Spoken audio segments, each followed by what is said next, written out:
Hello, this is Mrs. Arrieta. I'm starting our live stream 5 minutes early, but we will wait for anyone else who wants to sign in to join before I'll get started. I see you guys have been talking in the chat.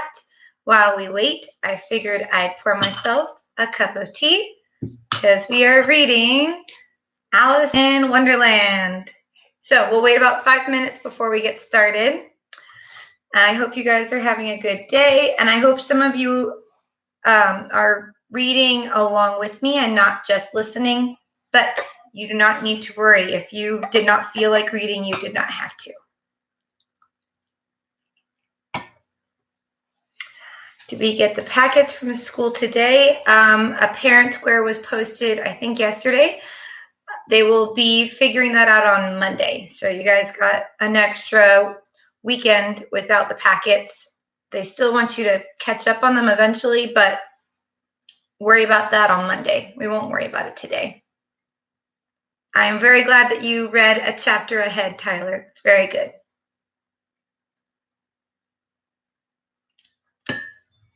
So we'll wait. I hope everyone's had a good morning. I'm glad the wind stopped finally. The wind was kind of annoying in the last stream. I couldn't focus very well. So we got 8 people. We'll give people 3 more minutes before we get started.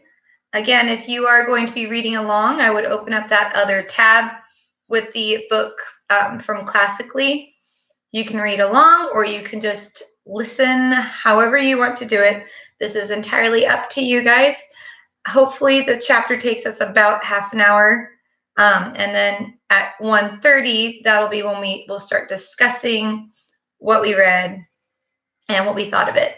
Any updates on Midsummer? I had to restart the editing, Andrew. My other computer glitched out, so it might be a little bit longer till I'm done editing, but I will make sure to keep you guys posted. So we'll wait 3 more minutes. Thank you. I know I'm the best English teacher with my tea.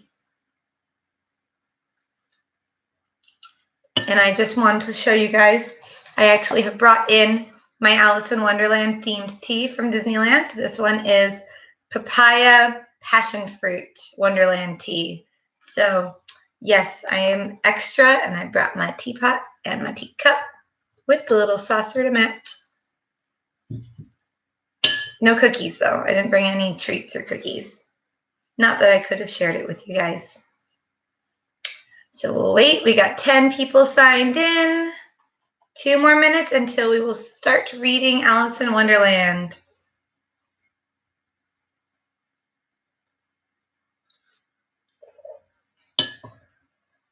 Luckily, Leah, if your video is a little bit laggy, at the very end of all of this, you are able to rewatch the videos. I've set it so that when I'm done with the live stream, you should be able to rewatch the video later. Dakota, you're so flattering. Thank you. Thank you. Okay, 1 more minute before we'll get started.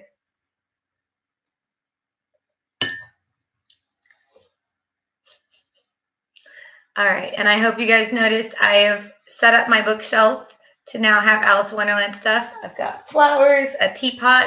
I even have a deck of cards over there. You can see the Queen of Hearts by my lamp. We have gone full Alice mode. 12 people active. Very nice. All right. And with that, my watch isn't showing the time. I guess I better check my pocket watch. Oh, we have 1 minute left.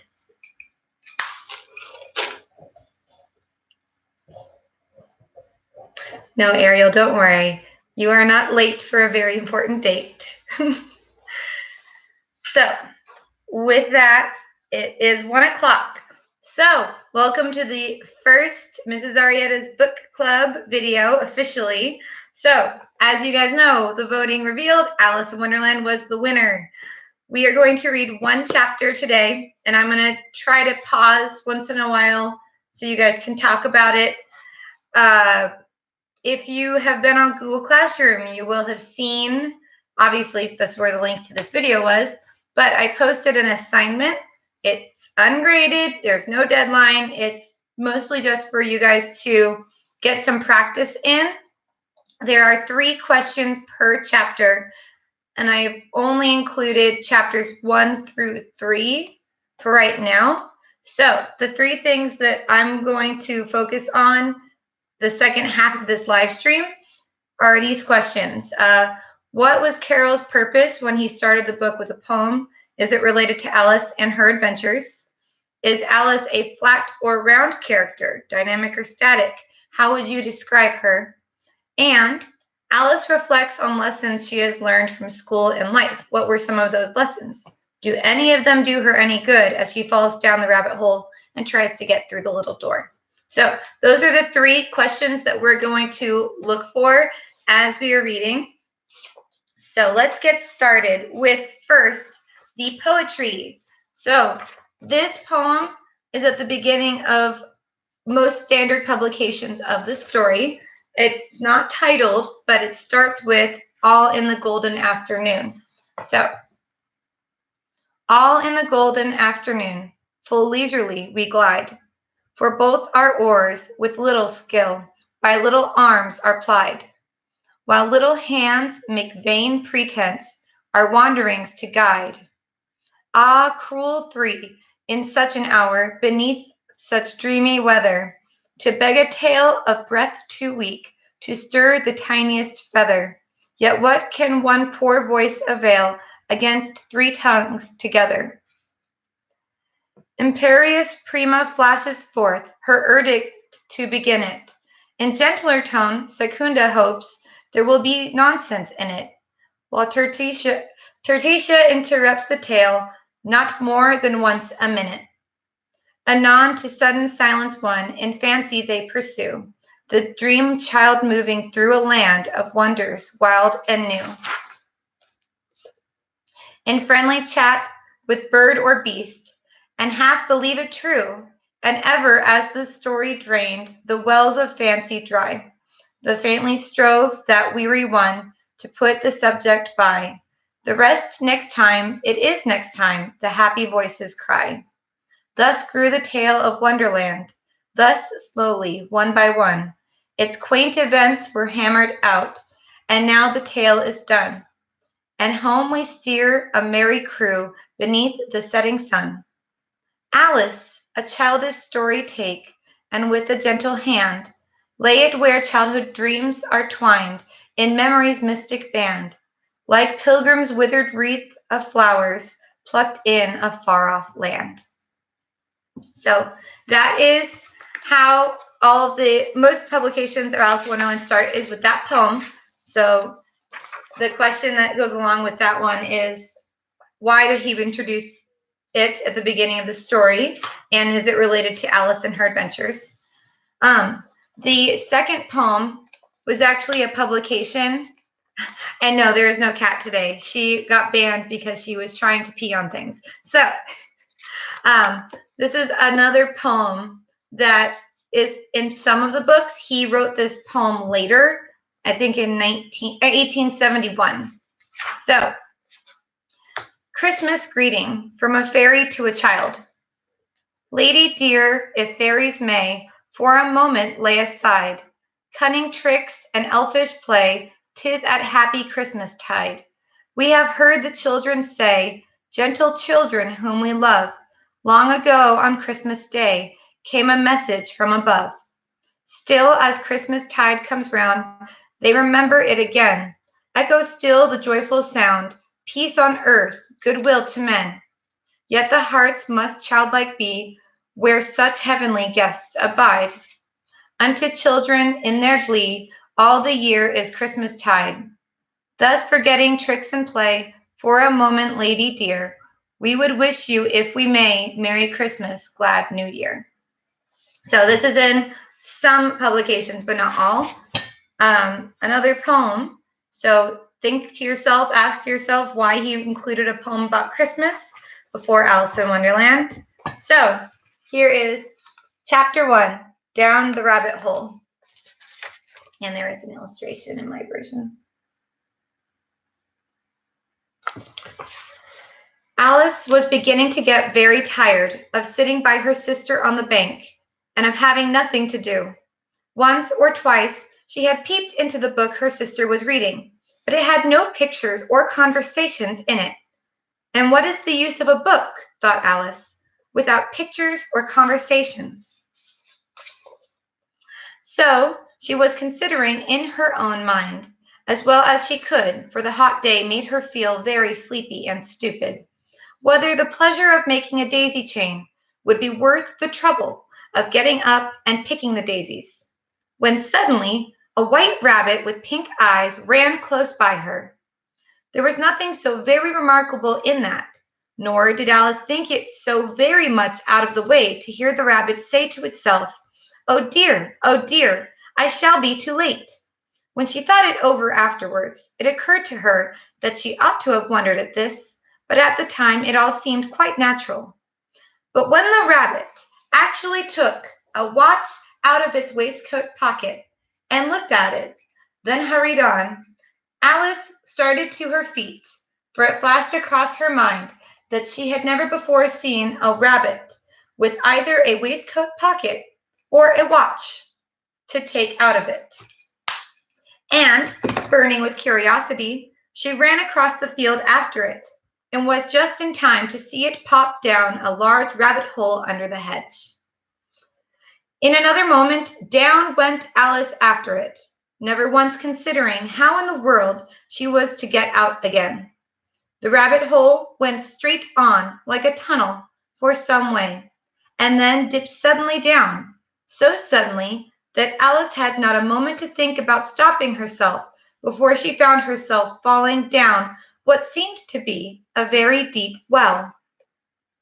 Either the well was very deep, or she fell very slowly, for she had plenty of time as she went down to look about her and to wonder what was going to happen next.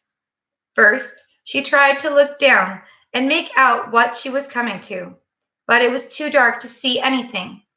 Then she looked at the sides of the well and noticed that they were filled with cupboards and bookshelves. Here and there she saw maps and pictures hung upon pegs.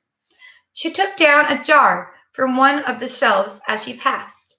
It was labeled orange marmalade, but to her great disappointment, it was empty.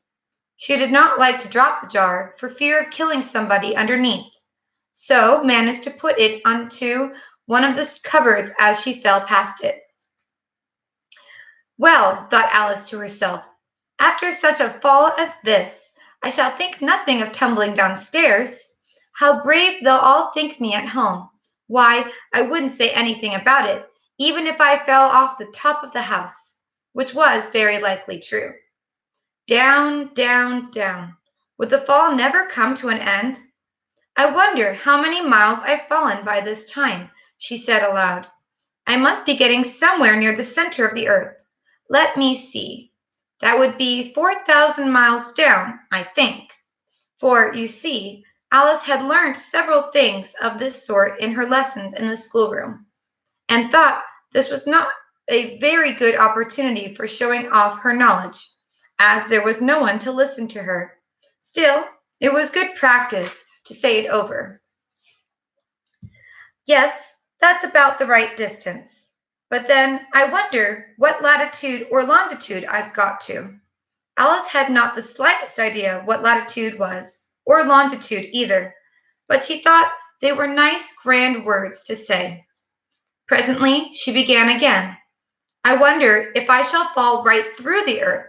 How funny it'll seem to come out among the people that walk with their heads downwards. The antipathies, I think. She was rather glad there was no one listening this time, as it didn't sound at all the right word. But I shall have to ask them what the name of the country is, you know. Please, ma'am, is this New Zealand or Australia? As she tried to curtsy as she spoke.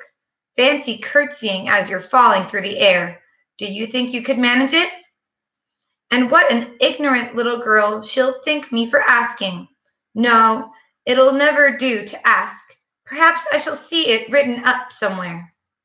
Down, down, down. There was nothing else to do, so Alice soon began talking again. Dinah will miss me very much tonight, I should think. Dinah was the cat. I hope they'll remember her saucer of milk at tea time. Dinah, my dear, I wish you were down here with me.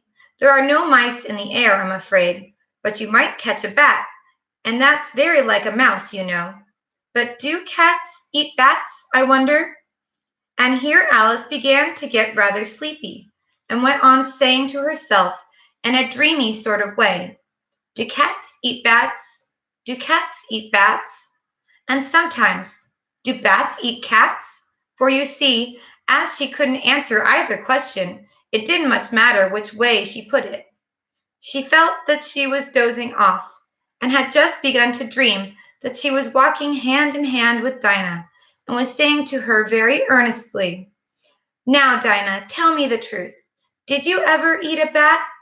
When suddenly, thump, thump, down she came upon a heap of sticks and dry leaves, and the fall was over. I'm going to pause there real quick. I need a tea break. So what do you guys think so far? She has finally stopped falling. What do you guys think? Is it at all how you pictured it based on the movies that you might have seen about it? Anyone like it? Not like it? What do you think so far?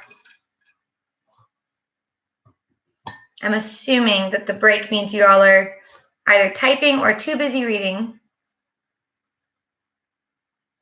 Kinda.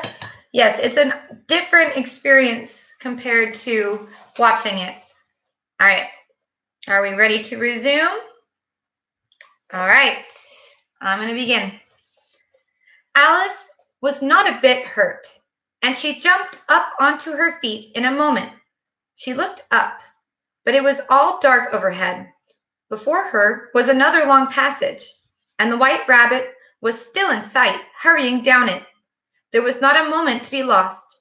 Away went Alice like the wind, and was just in time to hear it say, as it turned a corner, oh, my ears and whiskers, how late it's getting. She was close behind it when she turned the corner, but the rabbit was no longer to be seen. She found herself in a long, low hall, which was lit up by a row of lamps hanging from the roof. There were doors all round the hall, but they were all locked, and when Alice had been all the way down one side and up the other, trying every door, she walked sadly down the middle, wondering how she was ever to get out again. Suddenly, she came upon a little three-legged table, all made of solid glass. There was nothing on it but a tiny golden key, and Alice's first idea was that this might belong to one of the doors of the hall. But alas, either the locks were too large or the key was too small, but at any rate it would not open any of them. However, on the second time round, she came upon a low curtain she had not noticed before, and behind it was a little door about 15 inches high. She tried the little golden key in the lock, and to her great delight, it fitted. Alice opened the door and found that it led into a small passage, not much larger than a rat hole. She knelt down and looked along the passage into the loveliest garden you ever saw. How she longed to get out of that dark hall and wander about among those beds of bright flowers and those cool fountains. But she could not even get her head through the doorway. And even if my head would go through, thought poor Alice, it would be of very little use without my shoulders. Oh, how I wish I could shut up like a telescope. I think I could, if I only knew how to begin. For you see, so many out-of-the-way things had happened lately that Alice had begun to think that very few things indeed were really impossible. There seemed to be no use in waiting by the little door, so she went back to the table, half hoping she might find another key on it, or at any rate a book of rules for shutting people up like telescopes. This time she found a little bottle on it, which certainly was not here before, said Alice, and tied round the neck of the bottle was a paper label with the words, "Drink me," beautifully printed on it in large letters. It was all very well to say, "Drink me," but the wise little Alice was not going to do that in a hurry. "No, I'll look first," she said, "and see whether it's marked poison or not." For she had read several nice little stories about children who had got burnt, or eaten up by wild beasts, and other unpleasant things, all because they would not remember the simple rules their friends had taught them, such as that a red-hot poker will burn you if you hold it too long, and that if you cut your finger very deeply with a knife, it usually bleeds. And she had never forgotten that, if you drink much from a bottle marked poison, it is almost certain to disagree with you sooner or later. However, this bottle was not marked poison, so Alice ventured to taste it, and finding it very nice, it had, in fact, a sort of mixed flavor of cherry tart, custard, pineapple, roast turkey, toffee, and hot buttered toast. She very soon finished it off. "What a curious feeling," said Alice. "I must be shutting up like a telescope." And so it was indeed. She was now only 10 inches high, and her face brightened up at the thought that she was now the right size for going through the little door into that lovely garden.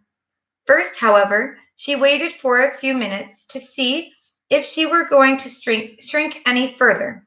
She felt a little nervous about this. "For it might end, you know," said Alice to herself, "in my going out altogether, like a candle. I wonder what I should be like then." And she tried to fancy what the flame of a candle looks like after the candle is blown out, for she could not remember ever having seen such a thing. After a while, finding that nothing more happened, she decided on going into the garden at once. But alas, for poor Alice! When she got to the door, she found she had forgotten the little golden key, and when she went back to the table for it, she found she could not possibly reach it. She could see it quite plainly through the glass, and she tried her best to climb up one of the legs of the table, but it was too slippery, and when she had tired herself out with trying, the poor little thing sat down and cried. "Come, there's no use in crying like that," said Alice to herself, rather sharply. "I advise you to leave off this minute." She generally gave herself very good advice, though she very seldom followed it, and sometimes she scolded herself so severely as to bring tears into her eyes. And once she remembered trying to box her own ears for having cheated herself in a game of croquet she was playing against herself. For this curious child was very fond of pretending to be two people. "But it's no use now," thought poor Alice, "to pretend to be two people. Why, there's hardly enough of me left to make one respectable person." Soon her eye fell on a little glass box that was lying under the table. She opened it and found in it a very small cake, on which the words "Eat me" were beautifully marked in currants. "Well, I'll eat it," said Alice, "and if it makes me grow larger, I can reach the key, and if it makes me grow smaller, I can creep under the door. So either way, I'll get into the garden, and I don't care which happens." She ate a little bit and said anxiously to herself, "Which way? Which way?" holding her hand on the top of her head to feel which way it was growing. And she was quite surprised to find that she remained the same size. To be sure, this is what generally happens when one eats cake, but Alice had got so much into the way of expecting nothing but out of the way things to happen, that it seemed quite dull and stupid for life to go on in the common way. So she set to work, and very soon finished off the cake. So, that is chapter 1 of Alice in Wonderland. So, we are going to wait 10 minutes before we actually begin the discussion portion of the book club. But for those of you who have been listening, go ahead and put in the comments. What do you like about chapter 1? What don't you like? Did they change anything compared to the movie? Like, did Disney's version change something you didn't expect it to? Oh, thank you, Julia. I try really hard to be interesting. So, what did you guys think of the changes that the movies have made? For example, the door doesn't talk to her. The door does not have a personality. Was there any other parts that you guys noticed? And I hope you appreciated the pocket watch. And you can actually see the cogs inside. It's pretty cool. Yes, Tyler, the bunny running through the huge rabbit hole. And that is quite an inciting incident, if you guys remember that, or introduction to conflict. Oh, yes, she gave herself very good advice, but very seldom followed it. And Ariel, I hope that later you'll be able to rewatch it in case you wanted to hear something. Yes, the door doesn't talk. Yes, and those of you who are familiar with the play versions as well, was there anything different in the play versions too? Books better. Yes, I agree most of the time. The books are usually better. Usually. Yeah, what the rabbit says does change, Georgia. That is true. I think most movie versions or adaptations, he says, I'm late, I'm late. And in this version, he has more of a full line, not just a cute little thing. Oh dear, I shall be too late. Yes, that's different in this version. And yes, Julia, that was indeed your part in RMES. I apologize, Andrew. Yes, there are no songs in this version. So, we're going to wait a little bit before we get into the discussion so you guys can take a break. If you would like to, if you are going to engage in the discussion, you should go to Google Classroom and open up the document for Alice's Adventures in Wonderland, chapters 1 through 3. The questions that you can start thinking about for the discussion starting at 1:30 is, what was Carol's purpose when he started the book with a poem? Is it related to Alice and her adventures based on what you already know about the story? What kind of character is Alice? Is she flat or round? Dynamic or static? How would you describe her as a person based on just our brief introduction? And Alice reflects on lessons she has learned from school and life. What were some of those lessons? Do any of them do her any good as she falls down the rabbit hole and tries to get through the little door? So the questions are all optional, of course, but this is the kind of thing that even adult book clubs do. The book clubs I've been in, we have questions for ourselves and each other to kind of get conversation going. So if you'd like to get started on that at 1:30, we will start the actual discussion, and I might even kind of go over what you could put in the answer boxes for those. So I will answer any questions in the meantime. Hannah asks, what is the difference between flat and round? So a flat character is a character who is one-dimensional. There's not much known about them. What we do know about them is very limited, and they are kind of, you could say boring. There are interesting flat characters out there, but the fact is there's really just one way to describe them, and that's it. A round character is well developed. They're three-dimensional. There's lots of sides to them.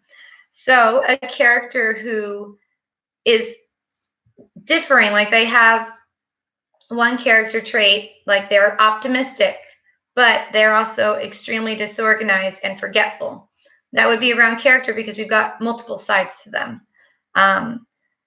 Characters who are dynamic are generally round, mostly because you kind of have to see multiple sides of a person in order to see that change in them. Since I'm going to go through the definitions, the difference between static and dynamic.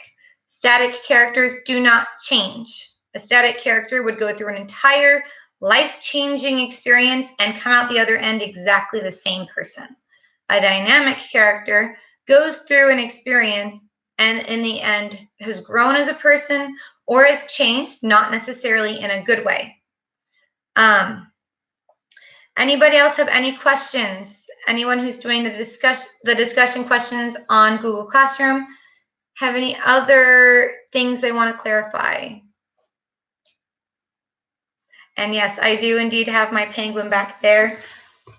It was part of my bridal shower when I got married. I have 3 penguins in my room. And I even have Mary Poppins' horse.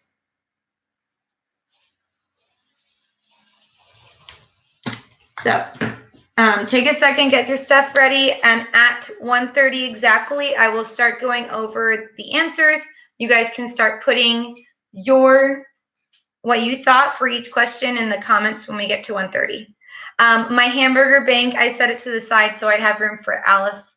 That's my big addition, and it's actually in that book right there is every single book, story, poem, article that Lewis Carroll ever wrote. So I have my Alice in Wonderland and the complete collections of Lewis Carroll. That little teapot right there was a gift from my great-grandmother. Then I've got a deck of cards over there. There it is. There's the Queen of Hearts. Yeah, and then I just have flowers everywhere too. So we'll just wait. I should probably top off my tea because it's getting low.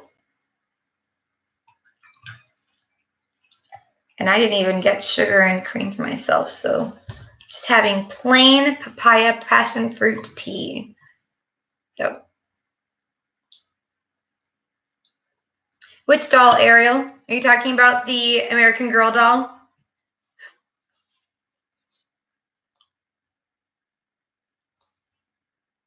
Play a C on your keyboard. Is it so that you can sing along, Julia? Are you going to sing the songs? I suppose while we're waiting, I can show you guys this. I got my American Girl doll when I was 9 years old. She was meant to look like me. I hope you can tell. But my mom gave her back to me just this past Christmas time. She said, you should hold on to it because I don't want to store your stuff anymore. A C. It's all the way over there and it's not plugged in, Julia. Maybe next time. So 2 minutes before I'm going to get into the actual discussion questions, and I'll go over what you could put down for your answers. And as we do those discussion questions, feel free to type the answers.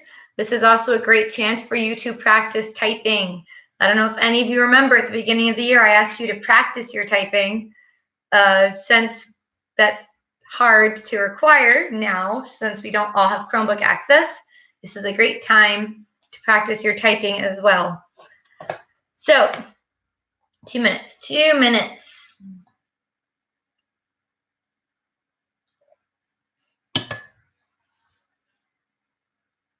And I have no idea why you need a pickle, Tyler, but go get a snack if that's what you so need. And I haven't been watching all of your comments, but I could go back and look at what you guys have been saying. I'm sorry if it was a little laggy.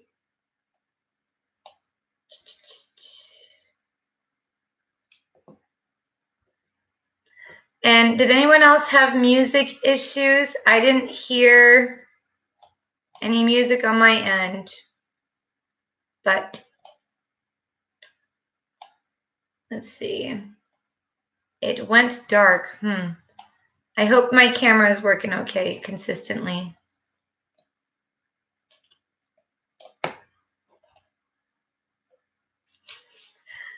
And I had my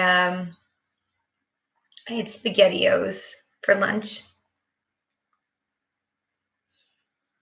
All right. It's about 1:30. I guess that anyone who wanted to do the book club discussion is probably online already. So let's start with question number 1 that I posted. So why do you guys think that Lewis Carroll started out with the poems? So let's start with the poem Golden Afternoon. So there was a total of, I can't tell if that's all one verse. I think it's all one verse. So there are 6 verses total in the poem. That first verse, he talks about a golden afternoon and little, for both our oars with little skill by little arms are plied. And then there's a cruel 3, prima, secunda, and tertia. So Julia says, all in the golden afternoon is obviously related to the part where Alice is in the garden at the rabbit's house and she finds the flowers. Yes. So obviously we haven't gotten to that part of the story yet, talking flowers and such. I'm sure you guys know about like the caterpillar, but that's all part of the imagery, right? Is it's supposed to be flowers and summertime and very just calm, right? We also have the dream child moving through a land of wonder, wild and new. In friendly chat with bird or beast, and half believe it true. And ever as the story drained the wells of fancy dry, and faintly strove that weary one to put the subject by, the rest next time, it is next time the happy voices cry. So obviously the dream child is probably referring to Alice, right? The next verse starts to talk about Wonderland and the tales that come out of it, and its childhood dreams are twined in memory's mystic band, like pilgrim's withered wreath of flowers plucked in a far-off land. So there are some clear messages about how it's a dream. I hate to break it to you guys, but Alice did not literally do any of these things.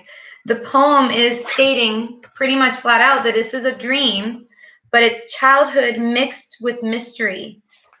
And Julia, you're going to have to look up that question for yourself.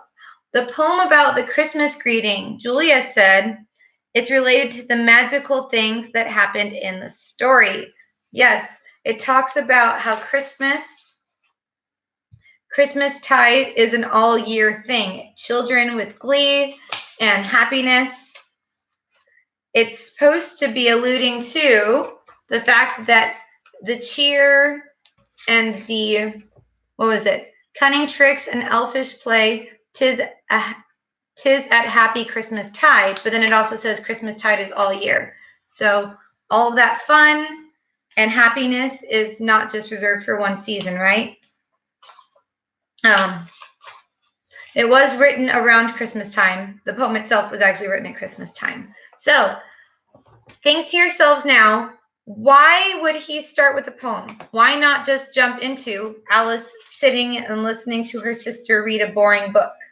Why did he feel the need to introduce the story of Alice in Wonderland with poetry that isn't even about Alice flat out?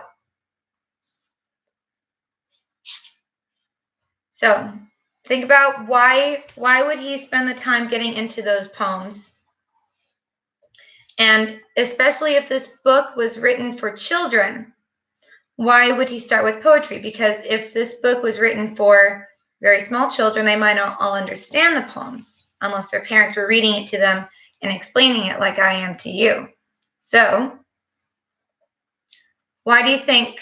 Does anyone have any ideas in the chat about why he included those poems? I think he started with poetry because they relate to the story later if you read it all. Yes. So even though some of the imagery is not quite here yet, it might be related in later. If we also start a story with a character doing something boring, what tone does it set for the story? Probably a boring tone, right? So by starting the book with a poem that's about whimsical childhood dreams, he's actually setting it up for a slightly more interesting tone. So it was him making sure the audience was captured into the story and not introducing them with, look how boring her life is. So he wanted to make sure that he had some insurance and maintain people's interest. So the next question was, is Alice a flat or round character? In the chat, go ahead and just shout out, flat or round. Which one do you think she is? Is she one-dimensional or is she well-developed and round? Flat or round?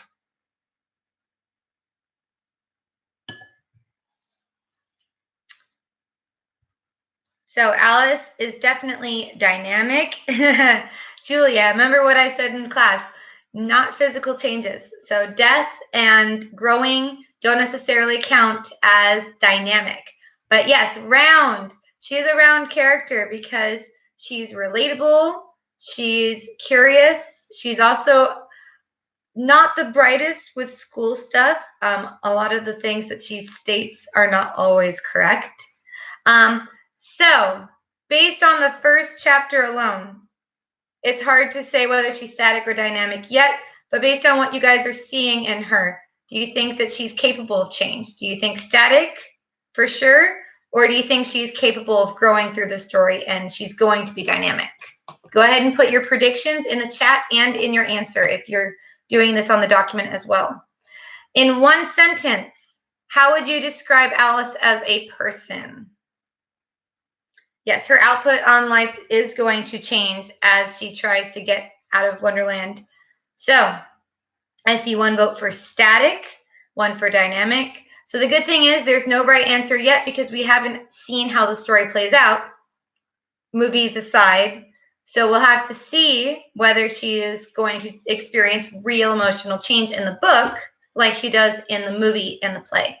So right now she's just static. Yes, that is correct. For now she is static. We will have to see if she has changed throughout the story. One sentence, how would you describe her? Hannah put one word out and said she is weird. Yes, Hannah is right. Alice is supposed to be a weird character. Anyone else have any character descriptions for Alice? So how would you describe her? If somebody was like, oh, hey, who's that Alice girl? What's she like? How would you describe her to your friends? Not just weird, like a sentence. Not the sharpest tool in the shed. Yes. How do we know this? I was going to wait until a later chapter to talk about characterization, but how do they characterize her in the book? Like, how do we know she's not sharp? What is the first thing she really does in the story? I'm giving you a second, like Dora the Explorer does. She jumps into a rabbit hole. If she was smart, she probably would not have climbed into a rabbit's hole. So yes, Julia is correct. Not the sharpest tool in the shed. If you wanted to be an overachiever, you could even put whether that's direct or indirect characterization on your document. Whether her climbing into a rabbit hole and being dumb was direct or indirect characterization. The last question, which is probably the one that's the most interesting one that I have here, is Alice reflects on lessons she has learned from school and life. What were some of those lessons? So she crawls into the rabbit hole, and the first thing that we see from school was, I wonder how many miles I've fallen. I must be getting somewhere near the center of the earth. Let me see. That would be 4,000 miles down, I think. So there's the first lesson from school. What other lessons does she start to talk about? Yes, latitude and longitude. And then she even admits she has no idea what she's talking about. Then we get some more geography where she says the antipathies. So if you can figure out what she was trying to say, you can include that in your answer. New Zealand and Australia and arriving there, which is not how the center of the earth works. Hannah, chapter 2 will not be until tomorrow, so don't worry. We will read chapter 2 tomorrow. I know it's a Saturday, but when we're all stuck staying at home every single day, I don't think weekends and weekdays really matter. So I'm going to keep doing this Saturday, Sunday, and if you get behind, you can just catch up on Monday, all right? So then we have her thinking about her cat and whether cats eat bats or bats can eat cats. Man, she is a weird girl, isn't she? And then we have a very interesting life lesson. What does she mean when she says antipathies or whatever? You should look it up. Look it up and try to see if you can figure out what she was referring to. She says on my page 19, not sure what it is for you guys, but no, I'll look first, she said, and see whether it's marked poison or not, for she had read several nice little stories about children who had got burnt and eaten up by wild beasts and other unpleasant things, all because they would not remember the simple rules their friends had taught them, such as that a red-hot poker will burn you if you hold it too long, and that if you cut your finger very deeply with a knife, it usually bleeds. And she had never forgotten that if you drink much from a bottle marked poison, it is almost certain to disagree with you sooner or later. So she's referring to a life lesson in this one, not a school lesson. So the part of that question is, do any of these lessons do her any good? So the lessons that she's learned about the distance to the center of the earth, geography, not drinking a bottle labeled poison, not cutting yourself, not burning yourself. Do any of these lessons that she's mentioning as she talks to herself and as she thinks, do any of them help her? And if so, how? Yes, and so she says that she knows not to drink from a bottle labeled poison, but she trusts the bottle with a label that says, drink me, which might be suspicious too, right? Yes, she meant the antipodes. Good job, Julia. I'm glad you found it. And if you would like to define that for other people in the chat, you could. So, I keep touching my face. Have you guys noticed that? I have been having a runny nose because of allergies, and I keep touching my face. You guys need to remind me in the chat. Like, stop touching your face. Stop touching your face, Mrs. Arrieta. So, how do these lessons affect her behavior, and how do they? That's of all the questions I put out today, that's probably the one that might require a little bit of explaining. Also, she eats the cake labeled Eat Me. Yay, Julia found the definition for us. So, how funny it'll seem to come out among the people that walk with their heads downwards, to the antipathies, I think. So, as she put, the antipodes was actually plants, including eucalyptus and acacias. And I believe those are mostly native to the Southern Hemisphere, but don't quote me on that. I'm not a biology teacher. So, do any of those lessons that she learned help her at all? Anyone want to include in the chat? So my 2 cents is, we've already kind of established through question 2 that she's not the sharpest tool in the shed. She's a little odd, and all of these lessons from school that are running through her head are completely unrelated to what she's doing in a sense.